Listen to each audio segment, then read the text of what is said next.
Hey, good morning, everybody, and welcome to another Daily Market Report brought to you by Mike Bjork. Today is Thursday, January 27th, and some pretty big news today, so we'll kind of take a look here. And then I did kind of a special, brought up the report for the Fed statement that was released yesterday, so we'll kind of go over that briefly.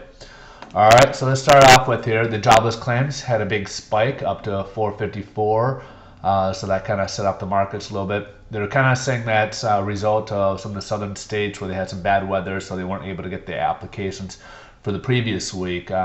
So, you know, that's where they're kind of basing that big extra jump on there. So, anyways, let's go on to durable goods. Also, a negative 2.5%, so not too good on the economy size, but the pending home sale is not bad. We had a 2% there, even though it's not as good as the prior month at 3.1.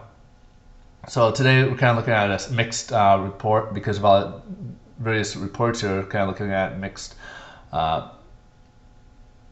here. Netflix, I think, was one of the things I saw mentioned earlier that was doing really well. So let's go ahead and take a look here at the Fed committee here, the statement here. So basically what they're saying is the information received since the Fed committee meeting when they met in December confirms that the economic recovery is continuing, but they're basically saying that it's not going at a rapid pace. It's going a lot much slower than they anticipated or expected.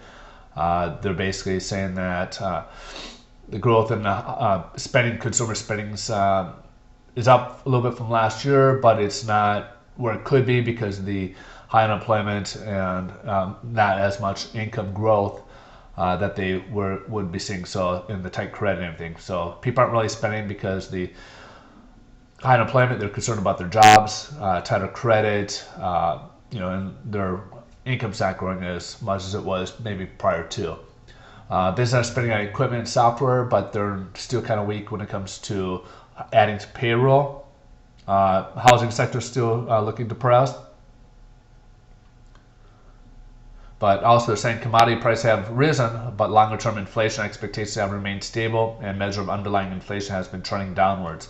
So that last part could, again, still concerned about deflation there. So basically they're saying that they're going to keep rates low. They're going to continue with the $600 billion quantitative easing that they mentioned of the treasuries and reinvesting them into long-term securities.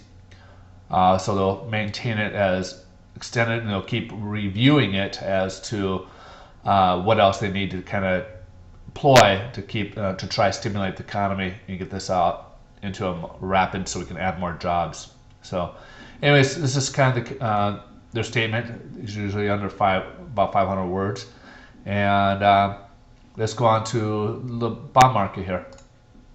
Bond market, as we've seen this downward trend. Right now, we're kind of hovering towards the upper end here of the angle. And the news that we've been seeing, we really got enough ammunition where we can jump up above this trend line. So we should have enough. We'll want to wait and see later in the day. We do have some treasuries, a 7-year auction going on later today.